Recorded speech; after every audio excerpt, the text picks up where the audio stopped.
It's been a long week driving around to my local business friends, seeing their businesses shut down because of COVID-19.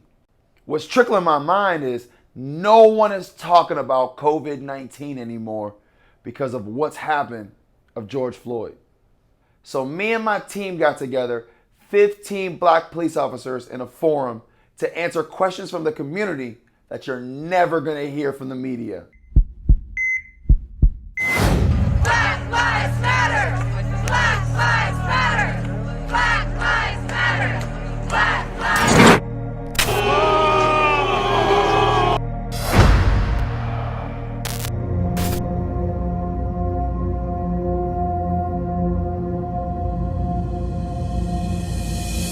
Welcome everyone, and thank everyone for coming today. I've been talking to Officer Valles for quite some time about doing a forum like this.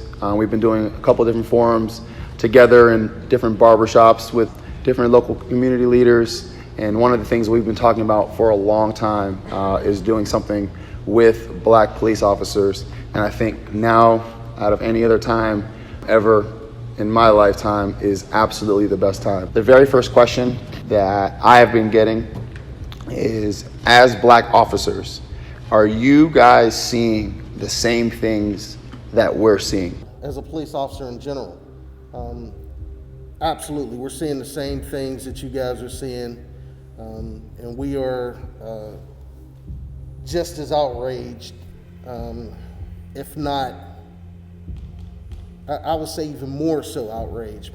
It was terrible. Not shocking, but it was terrible. And then as a police officer, I see even more than other people see because I am a police officer, and nothing about what I've seen was consistent with what I've been trained or any aspect of law enforcement in my 20 years. I've seen it on more than one occasion. We, as black officers, you have to understand that, we sympathize with the people that it happened to, because everyone up here has a son or a nephew or somebody that's experienced it. I wasn't an officer my entire life, so I've been on the other end of that nightstick before as well. I've taken that step to report it. That's the question they want to know. What do we do when we see it when we're working? Do people speak up? You know what I mean? I spoke up. It's been a while since I've experienced it, because to be honest with you, once I reported it, it stopped happening in front of me. But I paid a pretty hefty price for it, because my first 12 or 13 years as an officer, a lot of things happened to me. My life was rough, and you're there by yourself because you really don't have the support of the public, because they kind of put us in the barrel that we're all the same, and they don't even know. Doesn't make the news when an officer reports that it happens. But I would like to see more officers take that step. It's just you have an obligation. You have an obligation not only to fight crime, but you have an obligation to help people and to stop when you see those things happening. There's a lot of people that could have stopped what happened, everything that we saw. A lot of people could have stopped. You know what I mean? A lot of officers. Somebody could have took that step to say, hey, hold on. You're hurting this guy. You know what I mean? I don't know. We just need support. Currently, right now, I'm the only municipal black police officer in the county. And when I tell you I feel like the minority on an everyday basis, it's an understatement. I've had my fair share of walking in on jokes between officers when they're telling a stereotypical black joke, and all of a sudden it gets hushed when I walk in the door. But it gets very difficult because it feels just like I'm in the 60s. Officer Valles, I've known you forever, 20 plus years, more, 23 plus years. You and I have been good friends, nothing but positive things to say about you. I'd like to just hear your thoughts. I want to mirror what Officer Pivkin said. It's a lonely job when you're an African-American, black or brown person. I know I became an officer because I was actually assaulted by a couple officers. I'm from Brooklyn, New York originally, and I was jumping a turnstile. And I jumped the turnstile, and a detective came out of the back booth, behind the booth, grabbed me. There was about 3 of them. They had a little room in the, I don't know if anyone's familiar with New York, they got little rooms on the platform. And they brought me in there, there was 2 other guys handcuffed in there. And I just said, you just gonna write me a ticket or what? And the guy literally punched me in the face. Didn't get smart, just said, you're gonna write me, usually they give you a ticket. I said, why are you holding us, just write the ticket. I got punched in the face. I instinctively kind of went like this towards him, and I don't remember anything else.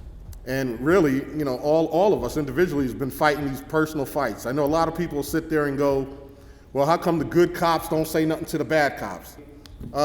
Because we do.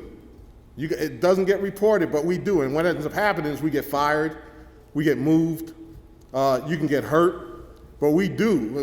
We do report things that happen, but if we expose ourselves to the point where they know we're the ones telling, then we can't help. And we got to do it in secrecy. And that's what I want people to really understand. We're not staying quiet, I promise you. It's a struggle daily. We go home struggling. We go home upset. We go home, things that we've seen. I can't tell you how many times, I'm sure all of these guys have done it, where we thought something was going too far, an arrest, and we have stepped in and said, oh, I got him. I can't tell you how many times I've done that. Nobody wants a bad officer in the street, especially a good one. Because at the end of the day, we got nieces, nephews, family, friends, kids. He doesn't walk around with a shirt on his back that says, I'm an officer's son. He can get it like anybody else.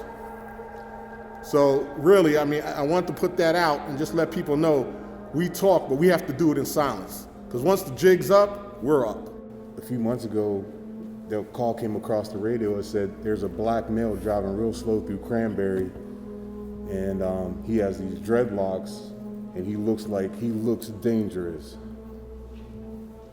Okay, as soon as I heard that call, I said, I left my jurisdiction, and I drove there. And when I got there, there were 4 police cars and 8 officers and 1 black driver. It was a 22-year-old kid who came from Philadelphia because his dad sent him to get air conditioners from a hotel that was closing, and he got a good deal on these air conditioners. That's the only reason he came down. And he said he was only driving there that night because he was just looking for something to eat, and that's why he was driving at a slow speed. So when I pulled up, these officers had his vehicle surrounded. Two officers had guns on him. I rolled up quick, sprinted over, and immediately put him at rest and was like, my man, you okay? Yeah, I'm just saying, I was here to I said, just slow down. And then as soon as we started talking, he felt just a little bit more at ease. And I had a couple of officers just, back up, please. But as I rolled on him, as I rolled up, I heard one of the officers say, it's Jigaboo. And I said, wow, okay. All right. I said, I'll deal with him later. But I dealt with the kid and I said, listen, it's gonna be all right. I said, let them just go through your vehicle, and I'll talk to him about his family. And then as soon as he made a move toward his console, the officer said, yo, what are you doing there? What is that? And that goes back to what this gentleman asked earlier. I said, instead of cultural diversity, sometimes I think we need cultural awareness. If you're a black person that's ever been to a picnic, you know what a plate looked like when it got foil on top of it, So his dad and mother had made him a plate of food. So he didn't want that food, though he got tired of eating, he wanted a restaurant. So I said, that's some food, man. I said, what is that? I said, it smells like barbecue and some cornbread in there. He said, yeah, that's what it is, man. And he, all of a sudden, just felt at ease. So after all that, they let him go. I talked to him. He said, sir, I greatly appreciate you coming to me. He said, I felt like they was gonna kill me. I said, it's all good, my man. I said, just be careful when you're driving. I said, and I said, on top of that, idiots, I said, he got braids, not dreads. I'm scared myself. I have 3 kids. They graduated, they're gone. They still call me every day, say, Dad, are you safe? This is the worst feeling. It's hard to explain to y'all, but if you got kids, everybody out there, you feel me. I have no answer for them. I say, Dad's all right. It's getting old to keep saying that. It's getting old with the black on black violence. It's getting old with the police brutality. It's just getting old. All up here, we probably got 400 years of experience of police since we started on the mic, my hands clenched because it's just been we ain't got no good stories to tell you. Everybody who made it up here, pretty much, they're successful in their own way.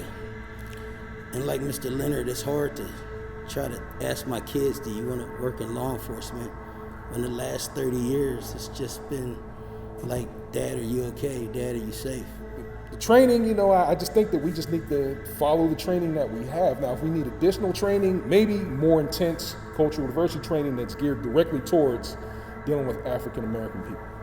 You know what I mean? So I would not be against that, you know what I mean? I would definitely not be against it. I'd be all for that. And maybe if we start with the people in the community, because right now our classes are being taught basically by police officers. Maybe we need people to come in to be a part of our training classes, people like you.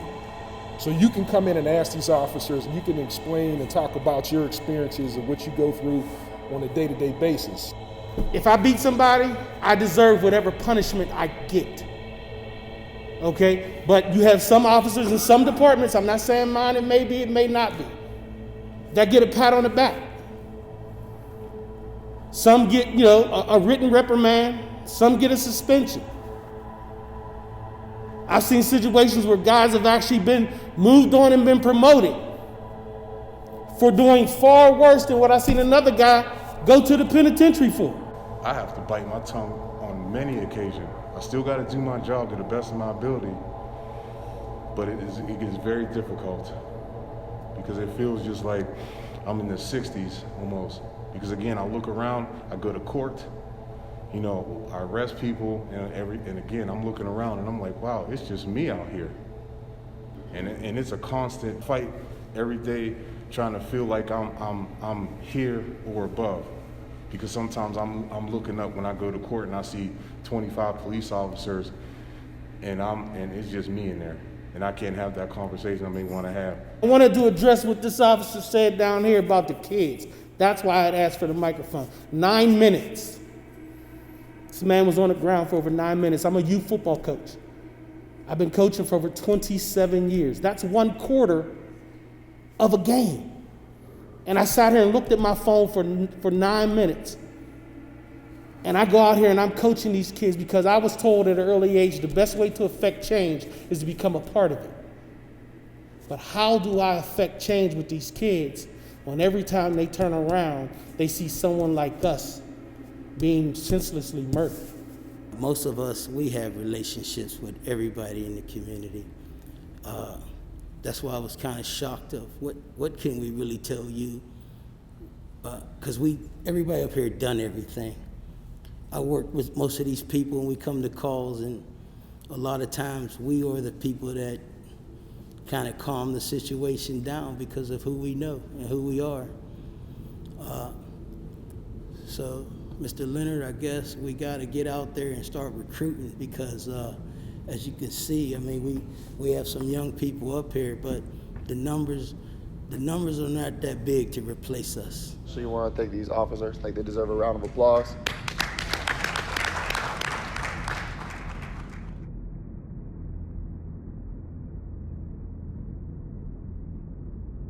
Now that was deep. I'm so thankful and so blessed to be a part of this historical moment. And I hope this opens your eyes as much as it did mine.